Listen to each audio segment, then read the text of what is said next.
하나님의 말씀은 요한복음 9장, 오늘 조금 전에 본 성경책인데 9장 1절부터 3절까지의 말씀입니다. 요한복음 9장 1절부터 3절까지입니다. 보겠습니다. 예수께서 길을 가실 때 날 때부터, 그러니까 중간에 장애가 된 건 아니고 날 때부터 시각장애인이 된 사람을 보신지라. 2절, 제자들이 물어 이르되 랍비여, 이 사람이 시각장애인으로 난 것이 누구의 죄로 인함이니까? 자기니까? 그의 부모이니까? 3절, 예수께서 대답하시되 이 사람이나 그 부모의 죄로 인한 것이 아니라 그에게서 하나님이 하시는 일을 나타내고자 하심이라. 아멘. 오늘은 하나님의 영광을 위하여라는 제목으로 하나님의 말씀을 나누고자 합니다. 오늘은 장애인 주일이죠. 정말 특별하지 않게 이렇게 지내본 게 얼마만인지 모르겠습니다.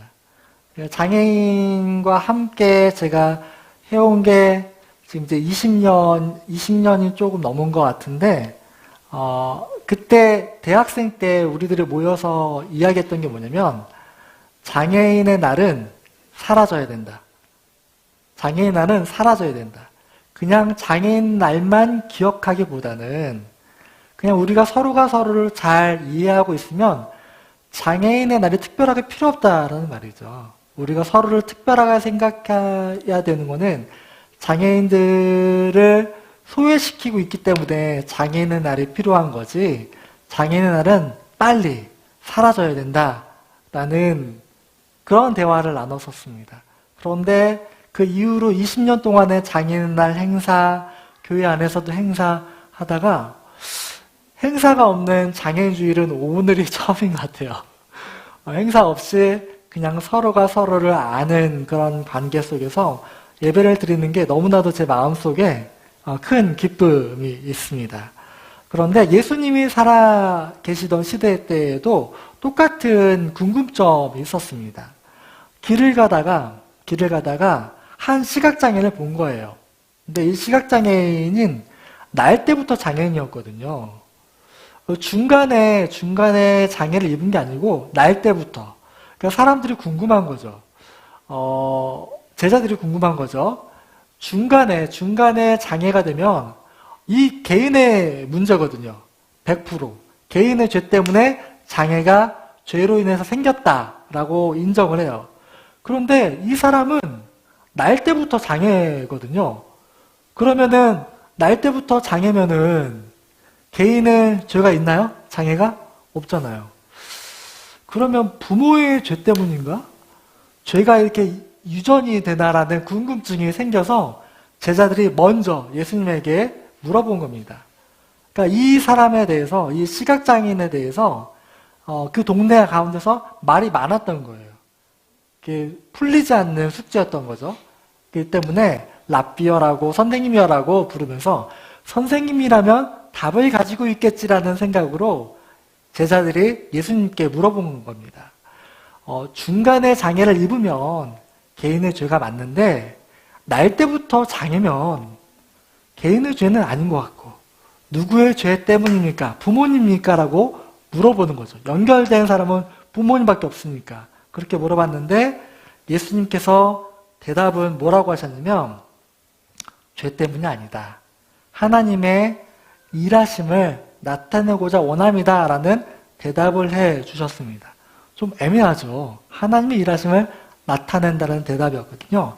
그 다음에 우리 좀 전에 영상 본 대로 침을 뱉어서 얼굴에 해주시고 실로암이라는 곳에 보내서 깨끗이 나음을 시각장애인이 눈을 뜨게 되는 그런 기적을 보여주시거든요. 그러면은 장애가 고쳐지면 하나님께 영광인 건가요? 장애가 고쳐지지 않으면 어떡해요? 예수님 당시에 있었던 많은 장애인들이 다 고침을 받았나요? 그건 아니잖아요. 그렇죠. 그러면은 장애가 고쳐지지 못한 사람들은 하나님께 영광을 돌려드리는 것이 안 되는 건가요? 저에게 그런 의문점이 생기게 되었습니다. 제가 어떤 질문을 받았었냐면, 한 장애인이 그렇게 저한테 물어보는 거예요. 아담이 죄를 짓지 않았으면 나는 장애가 없었을 것 같다고. 어떻게 생각하시나요? 만약에 아담이 죄를 짓지 않았다면 이 지구상에 장애가 없었을까요? 어떠신가요? 장애가 그래도 있었다. 아니, 없었을 것이다. 오, 없었을 것이다. 그래도 있었을 것이다. 없네요. 여기에 대해서 저도 이제 궁금증이 생겨서 신학 관련된 논문들 이런 것들을 이제 선배들과 같이 찾아보고 교수님도 찾아뵙고 하면서 그때 좀 정리한 생각이 있었습니다. 예수님께서 이 세상을 창조하실 때 7일에 걸쳐서 창조하시고 보기에 심히 좋았다라고 말씀하셨잖아요. 근데 그 성경책에 보면은 꽃은 피었다가 나중에는 결국에는 뭐 어떻죠? 시들잖아요. 그리고 풀은 마르잖아요. 그죠? 그렇게 성경책에 나와 있죠. 그러니까 하나님께서 이 세상을 창조하실 때 영원하게 만들어 주셨나요? 아닙니다. 처음 창조할 때부터 만들어지고 자라고 노쇠하고 사라지는 과정은 원래 창조 때부터 있었던 것이죠. 장애는 누구든지 오게 되어 있어요. 그렇죠? 나이가 들어서 오게 되어 있죠. 누구든지 100% 오게 되어 있습니다. 자연스러운 과정이라는 것이죠. 아담이 죄를 짓지 않았어도 장애는 있었을 것입니다. 그렇죠. 그러면은 아담이 죄를 짓지 않았다면 뭐가 달랐을까요? 뭐가 달랐을까요? 아마도 장애라는 구분이 없었겠죠. 장애라는 구분이 없이 그냥 강한 자는 약한 자를 자연스럽게 도와주고 또 강한 자가 자라서 노쇠해지고 약자가 되고 다시 자라나는 사람이 강하게 되면 강한 자가 나이 든 사람을 다시 도와주고 이런 반복적으로 순환이 되는 모습이 아주 자연스럽게 있었을 테죠. 구분이 없이 그랬을 거라는 이야기입니다. 결국 장애라는 것은 이 땅 가운데 늘 존재하게 된다는 것이죠. 근데 아담의 때에는 그런 구분이 없었을 거라는 생각이 드는 이유가 뭐냐면 하나님께서 우리들에게 주신 질서가 다르기 때문에 그렇습니다. 아담에게 처음에 하나님께서 주신 질서는 뭐냐면 조화로움이었습니다. 그러니까 돌도 필요하고 나무도 필요하고 사람도 필요하고 동물도 필요하고 모든 것들이 다 잘 예쁘게 어울려서 존재하는 조화로움을 주셨어요. 그런데 사람들이 만든 질서는 좀 다릅니다. 아마도 아담이 죄를 짓지 않았다면 이 조화로움의 질서대로 모든 것들을 예쁘게 다스리면서 살아왔을 것 같아요. 그런데 아담이 죄를 지으면서부터 이 조화로움의 질서를 깨뜨리고 자신만의 질서를 세우기 시작합니다. 무슨 질서겠습니까? 지금 우리가 많이 경험하고 있는 질서겠죠? 네. 순차. 그 다음에는 그 순차 밖에는 어떻죠? 필요 없어요. 자릅니다. 그렇죠.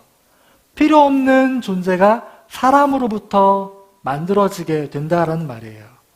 이 땅의 장애는 사람이 자른 거예요. 하나님은 자른 적이 없어요.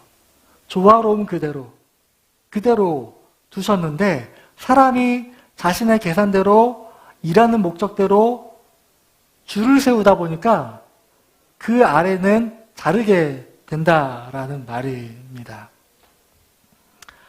하나님이 원래 우리들에게 주신 질서는 조화로움입니다. 조화로움.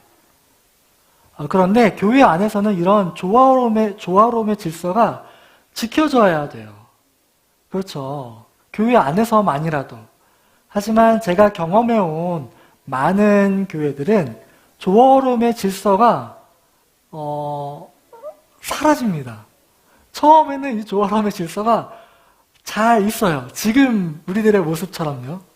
잘 있습니다. 그런데 시간이 흐르다 보면은, 공동체가 커지다 보면은 이 조화로움의 질서보다는 순차적인 질서가 그 가운데 자리를 잡게 되는 모습들을 많이 보게 됩니다. 좀 많이 아쉬운 생각이 들더라고요. 제가 첫 번째로 우리 장애인주의를 맞아서 부탁드리고 싶은 거는 이 조화로움의 질서가 우리 가운데서 늘 지켜졌으면 하는 소망이 있습니다. 필요 없는 사람도 없고요. 그리고 저기 구석에 그냥 혼자 있다 하더라도 그 사람이 우리 공동체 가운데 조화로움 그대로 예쁘게 존재했으면 좋겠다는 생각이 있습니다. 그런 하나님의 질서가 우리 가운데 있기를 첫 번째로 부탁을 드리고요. 두 번째 질문 하나 더 드려보겠습니다. 제가 그 나이 27살 때 젊었죠.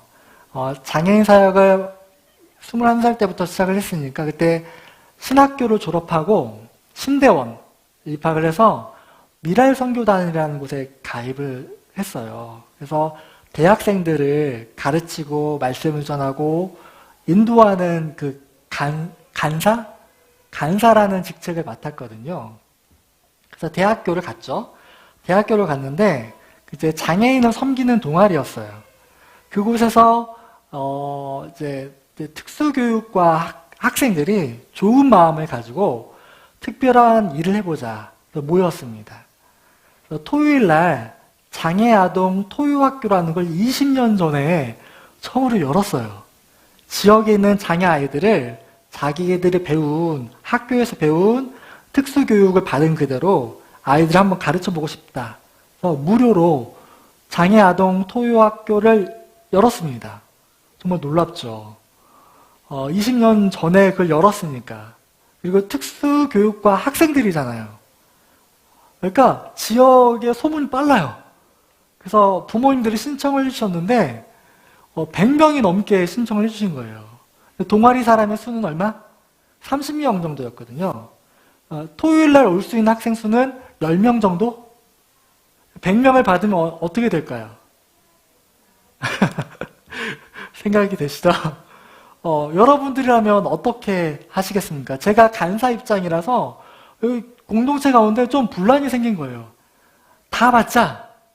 아니다. 우리는 10사람, 많아야 15사람 올 수 있는데 다 받지 말자. 그냥 우리들이 할 수 있는 만큼만 받자. 아니다. 우리는 그래도 하나님을 믿는 사람들인데 어떻게 차별하냐. 그렇지 않아도 부모님들이 차별 때문에 힘들어 하시는데 다 받자. 갈등이 생겼습니다. 여러분들이라면 어떻게 결정하시겠습니까? 다 받아? 기막혀 있으면 다 받는다고. 할 수 있어요? 할 수 있어? 할 수 있어? 해봐? 해봐? 이렇게 무조건 해봐? 맞아요. 이렇게 얘기를 하더라고요. 하나님이 도와주시겠지. 해보자. 그러니까 젊잖아요, 학생들이. 열정이 대박이에요. 이런 학생들이 있었고요. 그래도 조금 3학년, 4학년 된 학생들은 하다 보면 아니라고. 한 번만 하고 끝날 거냐고. 너무 지치면 안 된다고. 우리가 할 수 있는 만큼만 해보고 조금만 해보고 그 다음에 할 수 있으면 더 받자. 이렇게 이야기를 했죠. 제가 간사잖아요. 두 그룹이 와서 저한테 물어보는 겁니다. 뭐가 맞습니까? 묻는 겁니다. 제가 결정을 해줘야 되거든요. 저의 결정은 다 받지 말자였습니다. 다 받지 말고 할 수 있는 만큼만 먼저 해보자라고 이야기를 했어요. 그 결과 이 동아리 내에서 30명 중에서 10사람이 동아리를 나갔습니다. 제가 마음이 너무 힘들더라고요. 만약에 다 받자라는 결정을 했으면은 여기가 나갔을 거잖아요. 반대로 이게 뭐가 정답일까라는 고민이 제게 있었거든요. 이것도 맞는 것 같고 이것도 맞는 것 같고 그냥 다 맞는 것 같고 싸우는 것 같은 느낌이 있었거든요. 그러다가 그래도 제 의견에 따라서 아이들 10사람만 받고 장애 아이들 10사람을 데려오고 교사들을 10사람에서 1대1, 1대1로 교육이 시작이 되었죠. 그렇게 교육을 하면서 제 마음속에 정리된 한 가지가 있었습니다. 그렇게 시작을 하니까 대학교 교수님들이, 특수교육과 교수님들이 찾아오시더라고요. 제자들이 뭘 한다니까 와서 보는데 내내 미소가 끊이지 않아요. 보시면서 틀렸다는 걸 알면서도, 방법이 틀리면 알면서도 그냥 냅두는 거예요. 냅두고 예쁘게 봐주시고 또 잘하라고 먹을 것도 사주시고 필요한 데 쓰라고 돈도 주시고, 그리고 사회복지과 교수님들도 오시고, 나중에는 특수교육과 교수님들이 자문위원으로 맡아주셔가지고 토요일 날마다 오시는 교수님들도 계셨습니다. 가만히 보면서 교수님하고 이제 식사를 하면서 그러시더라고요. 학생들이 하는 모습이 참 예쁘다라고 말씀을 해주시더라고요. 제 마음 가운데 뭔가 확실한 게 하나가 생겼어요, 그때. 방법이 이거든 저거든 관계가 없구나. 관계가 없고 그냥 우리들이 섬기는 모습이 예쁘면 되는구나 라는 생각으로 마음속에 정리가 됐습니다. 예를 들면 요즘에 그 신혼부부가 보면은 제가 뭐 신혼부부 한 가정을 알고 있는데 사는 모습이 너무 예뻐요. 가진 게 많아서 다 도울 수 있고 다 살 수 있어서 예뻐 보일까요? 그렇진 않잖아요. 그렇죠?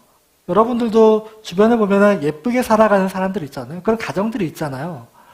그냥 가진 것이 없어도 다 할 수는 없어도 예뻐 보이는 부부예요. 그걸 보면서 알게 되었죠.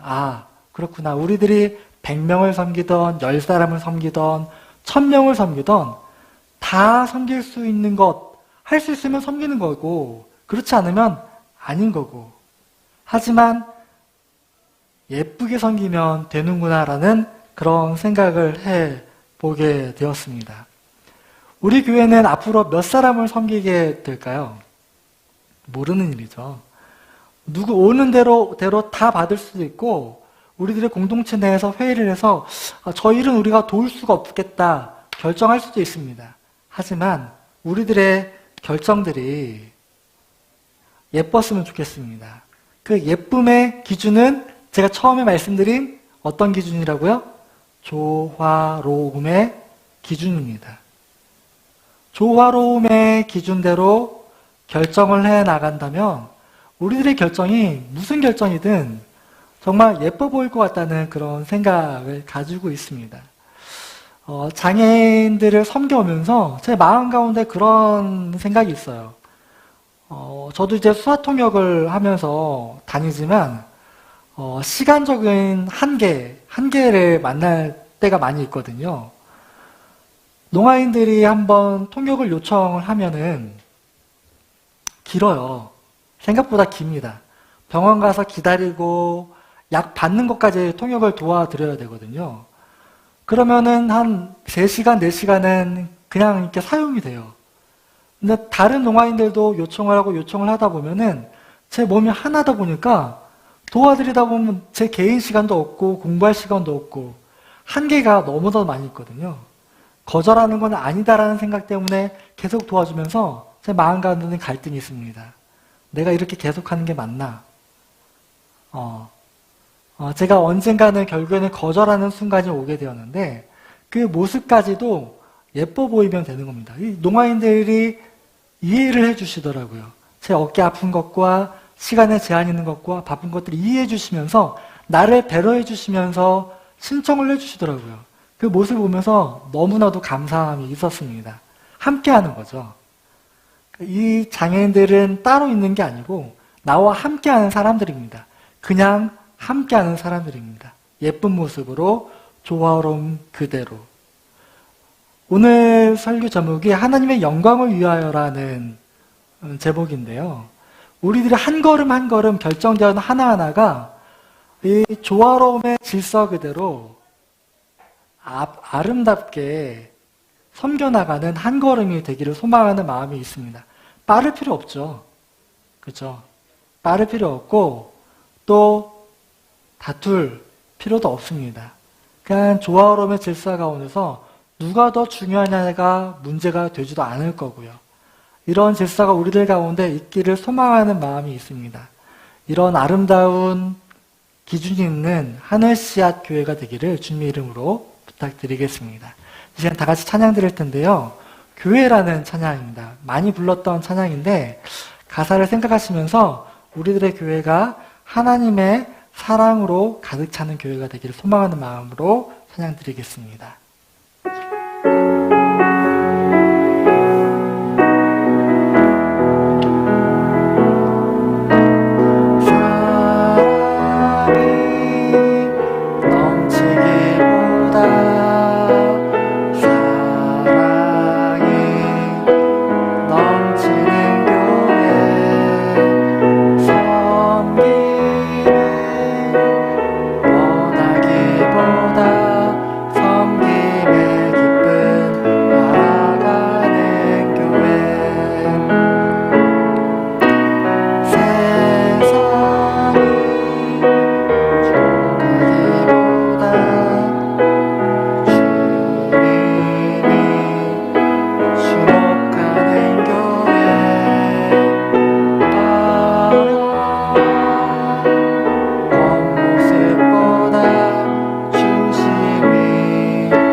정말 예쁜 가사죠. 그죠? 내 작은 생각보다는 하나됨의 소중함을 아는 교회. 우리 이 시간 다 같이 기도 드릴 때 하나님, 우리들의 이 작은 공동체가 하나됨의 소중함을 알아가는 그런 교회가 되길 소망합니다. 주님의 피로 사신 아름답게 세우신 이 교회가 조화로움의 질서를 따라서 섬김이 넘쳐나는, 하나님의 사랑이 넘쳐나는 교회가 되게 도와달라고 우리 하늘씨앗 교회 공동체를 위해서 이 시간 다 같이 기도드리겠습니다. 기도하시겠습니다. 하나님 아버지 감사드립니다. 교회를 계속 이루어주셔서 진심으로 감사드립니다. 아버지 하나님, 저희들의 교회가 하나됨의 소중함을 알아가는 교회가 되길 소망합니다. 아버지 하나님, 주님과 원하고 중심이 주님을 향하는 교회가 되길 소망합니다. 아버지 하나님, 저희를 사랑하시는 교회를 세워주시고 하나님의 영광을 위해서 존재하는 많은 사람들을 저희들의 땅에 함께 할 수 있도록 원하시는 감사드립니다. 이 조그러운 질서를 따라서 하나님께 세워주신 하나님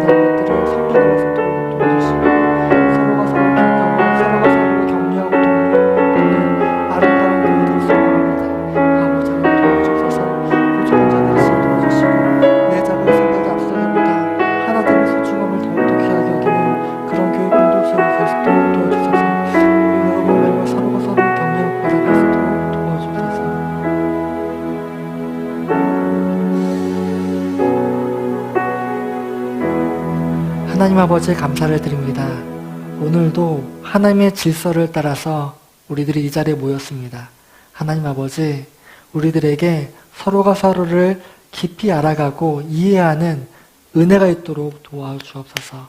그리하여서 하나님이 아담에게 처음 주신 조화로움의 질서 그대로 우리 공동체 가운데 그 아름다움의 질서가 유지될 수 있도록 도와주시고, 그러므로 말미암아서 서로가 서로를 기쁘게 섬겨나갈 수 있는 감사함에 있는 공동체가 될 수 있도록 도와주옵소서. 지금 우리 주 예수 그리스도의 은혜와 하나님 아버지의 한없으신 사랑하심과 성령님의 내주교통 인도하심이 이 자리에서 하나님의 질서 그대로 아름다움을 세워나가길 소망하는 이 자리에 함께한 모든 사람들 머리 위에 지금부터 영원까지 항상 함께 있을지어다. 아멘.